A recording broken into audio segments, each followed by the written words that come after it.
Hello guys, welcome back to my new video. My name is Yogesh और आज हम एक बहुत ही इम्पॉर्टेंट टॉपिक पे डिस्कशन करने जा रहे हैं। ये क्वेश्चन है, बहुत ज़्यादा मुझसे पूछा जाता है और अगर आप नए यहाँ पे आ रहे हो, चाहे आप पीआर आ रहे हो, चाहे आप एज ए सिटीजन आ रहे हो, चाहे आप एज ए स्टूडेंट आ रहे हो, तो आपके दिमाग में ये क्वेश्चन है वो ज़रूर आता होगा।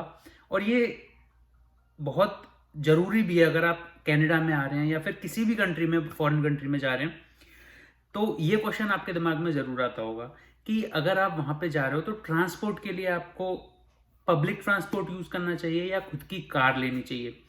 तो और जगह का तो मुझे नहीं पता, लेकिन कनाडा में क्योंकि मुझे अच्छा खासा एक्सपीरियंस हो गया है तो कनाडा के बारे में मैं अच्छे से गाइड कर सकता हूँ। मेरी क्या कंडीशन थी वो भी मैं बताऊँगा। शायद सिमिलर कंडीशन आपकी हो और आपको किस केस में क्या चीज़ चूज़ करनी चाहिए।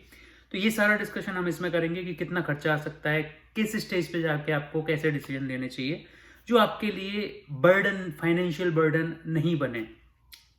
चलिए तो बिना किसी देरी के स्टार्ट करते हैं और मैं बताता हूँ आपको पूरा अपनी जर्नी और प्लस आप उस चीज़ से कैसे बेनिफिट ले सकते हैं। तो जैसा कि मैंने बताया कि 2019 में मैं यहाँ पे आया था और आया था उस टाइम पे हमारे पास ठीक ठाक सेविंग थी, लेकिन किसी की, क्योंकि हमारी जॉब नहीं थी तो हमको ऐसा डर लग रहा था। और प्लस ऐसा होता है ना कि इंडियन रुपीज़ में आप अर्न करते हो और यहाँ पे आके खर्च करते हो कनाडा में कैनेडियन डॉलर में, तो आपको हर चीज़ बहुत ज़्यादा महंगी लगती है। तो शुरू में आके, और मुझे कार चलानी भी नहीं आती थी, तो मैंने पहले कार के लाइसेंस पे पैसे खर्च किए। तो यहाँ पे जनरली 50 कैनेडियन डॉलर लगता है पर लेसन का।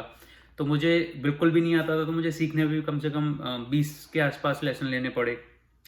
और यहाँ पे ऐसा नहीं होता कि आपका कोई फ्रेंड है तो उसकी कार लेके आप चलाना सीख लो, है ना। क्योंकि यहाँ पे क्या होता है, अगर आपने किसी दूसरे को एक्सीडेंट कर दिया या किसी को टच भी कर दिया तो उसके फाइन है वो बहुत ज़्यादा होते हैं। आपका अगर इंश्योरेंस नहीं है तो आपको अपनी जेब से देना पड़ेगा और वो $1,000,000 तक पहुँच सकता है। तो आप, बेटर यही है कि आप रिस्क ना लें। अगर आपका इंश्योरेंस नहीं है आपके नाम से तो आप कोई भी कार ड्राइव ना करें, ठीक है। इंडिया की तरह नहीं है कि काम चल जाता है, यहाँ पे किसी के साथ हो गया तो उसकी कार रिपेयर करवा दी या कुछ पैसे दे के छोड़ दिया, यहाँ पे ऐसा नहीं होता। तो सबसे पहले तो ये चीज़ अवॉइड करें, ठीक है। तो अब बात करते हैं कि कार किस केस में लेनी चाहिए। पहली बात तो आपको ज़रूरी भी है, आपको ज़रूरत भी है कार लेने की या नहीं। तो इसका देखो सीधा सा चीज़ है, अगर आप डाउनटाउन में रह रहे हो, जैसे डाउनटाउन वैंकूवर में रह रहे हो, डाउनटाउन टोरंटो में रह रहे हो, या फिर उसके आसपास के एरिया में रह रहे हो जहाँ पे पब्लिक ट्रांसपोर्ट अच्छे से एक्सेसिबल है।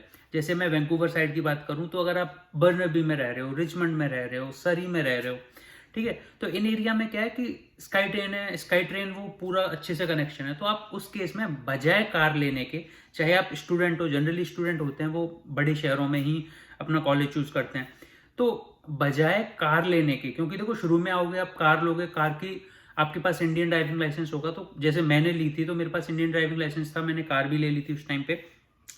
तो मुझे इंश्योरेंस ही उसका बहुत महंगा पड़ता था, $350-400 के आसपास मुझे इंश्योरेंस ही पड़ रहा था उसका, ठीक है। तो वो गलती आप मत करो, क्योंकि इंश्योरेंस, जब तक आप यहाँ का लोकल कैनेडियन ड्राइविंग लाइसेंस नहीं लोगे, कुछ आपको एक्सपीरियंस नहीं होगा, तब तक आपकी इंश्योरेंस है वो बहुत हाई रहेगी। तो बेटर यही है कि आप चलाना सीख लो, ड्राइविंग लाइसेंस ले लो, चलाना सीख लो, इंश्योरेंस आप, सॉरी, ड्राइविंग लाइसेंस लेके रख लो। और थोड़ा थोड़ा थोड़ा जैसे ही आपको कैनेडियन ड्राइविंग लाइसेंस मिल जाए उसके बाद आप अपनी पसंद की कार ले सकते हो। उसका भी क्या चीज़ है, वो भी, उसका भी मतलब कैसे आपको क्या चीज़ फॉलो करनी चाहिए, वो भी सारी चीज़ें मैं बताऊंगा। लेकिन मैं बता रहा था, अगर आप एज ए स्टूडेंट आए हो या फिर आपकी जॉब ऐसी है कि मेट्रो सिटी में है ना, जैसे फॉर एग्जांपल पीआर का एग्जांपल लेते हैं, आपकी पीआर लगी और आपकी जॉब भी टोरंटो साइड किसी टेक कंपनी में लग गई या फिर वैंकूवर साइड लग गई, तो आप क्या करो, बजाय कार लेके इतना ड्राइव करने के, आप बेटर है कि वहाँ पे ही कोई सस्ते से एरिया में या फिर डाउनटाउन से थोड़ा सा बाहर आके जहाँ पे पब्लिक ट्रांसपोर्ट अच्छा हो, स्काई ट्रेन्स चलती हों, मेट्रोस चलती हों, बसेस चलती हों, तो ऐसी जगह पे आप सर्च करके घर लें कि वहाँ से फॉर एग्जांपल वॉकिंग डिस्टेंस पे स्काई ट्रेन का कोई स्टेशन है तो वहाँ पे गए और वहाँ से आपका जो भी ऑफिस है उसके पास में जो स्काई ट्रेन का स्टेशन होगा वहाँ तक कि आप स्काई ट्रेन से चले जाएं, फिर वॉक करके चले जाएं। तो अगर ऐसा कुछ कॉम्बिनेशन बनाओगे तो आपको कार लेने की ज़रूरत ही नहीं पड़ेगी। और सेम स्टूडेंट के केस में, अगर आपकी यूनिवर्सिटी है वो ऐसी लोकेशन पे है तो आप यही सेम चीज़ है वो फॉलो कर सकते हैं।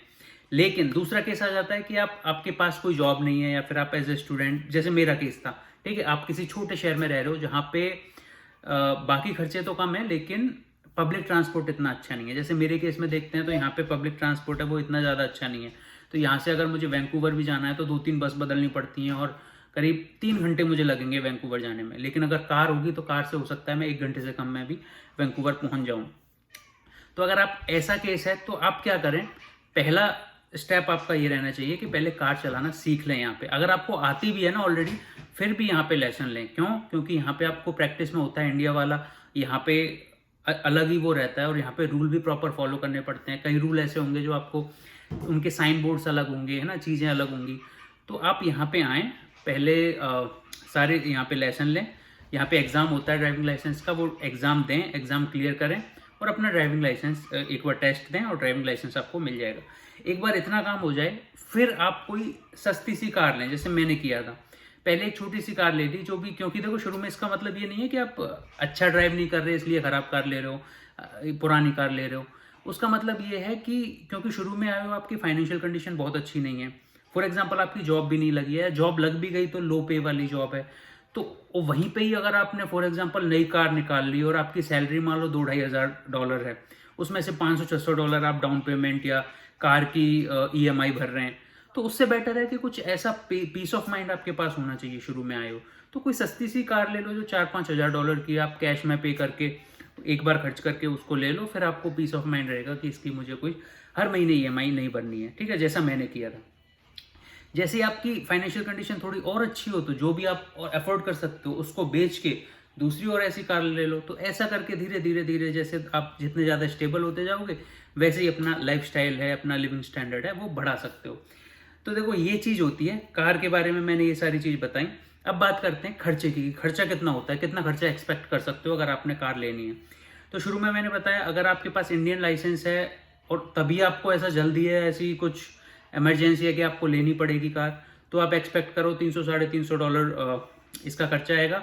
और ड्राइविंग देखो तुम्हारे ऊपर होती है कितना ड्राइव करना। जैसे अभी मैं ड्राइव कर रहा हूँ ना, तो मुझे 5 बार टंकी फुल करवानी पड़ती है, अपना टैंक फुल करवाना पड़ता है कार का जितना। और मेरा फिर भी बहुत ज़्यादा ड्राइव नहीं होता, लेकिन मुझे बस ऐसे अपनी वाइफ को छोड़ के आना होता है, मुझे खुद को कहीं जाना होता है या बच्चे को स्कूल लेके जाना पड़ता है, तो ये सारी चीज़ों में ही मेरा पूरे महीने में, लेकिन एक्टिवली ड्राइव करता रहता हूँ मैं, तो मुझे 5 बार महीने में फुल कराना पड़ता है और एक बार फुल कराने में करीब $60 लगते हैं। तो करीब समझ लो $300 का वो खर्चा हो जाएगा।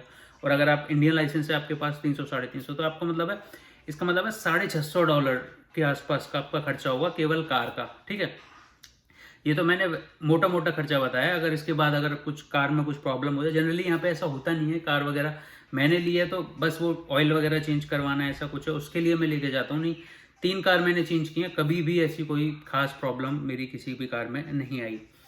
तो इतना है।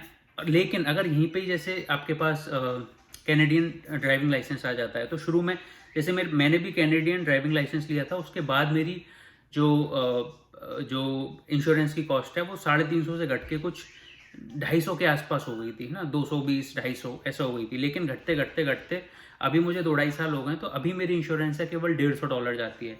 तो आप थोड़ा सा वहाँ पे अगर आप अच्छा अपना रिकॉर्ड शो करोगे, आपने कोई एक्सीडेंट नहीं किया, कुछ भी नहीं किया, 1-2 साल अच्छे से ड्राइव किया है, तो वो इंश्योरेंस है वो आप 150 के आसपास समझ सकते हो। तो $150 आप इंश्योरेंस का पकड़ लो, करीब करीब $300 आप पेट्रोल का खर्चा समझ लो। तो और थोड़ा बहुत 40-50 अगर ऐसा समझ लोगे, कुछ इमरजेंसी कुछ हो जाए या फिर आपको कुछ अलग से टोइंग वगैरह का भी अलग से एक इंश्योरेंस होता है वो लेना हो, तो ओवरऑल आप समझ सकते हो कि आपका $500 का खर्चा है कार रखने का। कार अगर आपको रखनी है, कार पालनी है, तो एक कार का खर्चा है वो करीब $400 से $500 होता है, डिपेंडिंग ऑन योर ड्राइविंग। अगर ऐसा है कि आप ड्राइव आपको बस 4 किलोमीटर ही करना है ना, तो फिर हो सकता है वो खर्चा घट के वो आपका $250 ही रह जाए, है ना।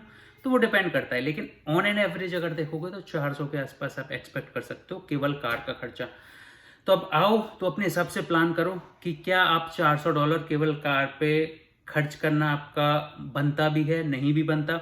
शुरू में देखो क्या होता है, जैसे शुरू में मुझे कहीं जाना होता था या मेरी वाइफ को काम पे जाना होता था, तो वो पब्लिक ट्रांसपोर्ट बस यूज़ करती थी। और बस का ईजी से यहाँ पे ऐसा हिसाब है, कुछ $55-60 का एक बस पास बन जाता है। वो पूरे महीने आप कितना भी अनलिमिटेड ट्रैवल करो उसमें, तो वो भी अच्छी चीज़ है। अगर $60 का बना लिया और आपका रूट ऐसा है कि आपका जहाँ पे ऑफिस है और आप जहाँ पे रहते हो तो वहाँ पे आराम से बस जा रही है, बस बहुत ज़्यादा टाइम नहीं ले रही है, तो वो भी एक अच्छा ऑप्शन है अगर विद इन द सिटी है।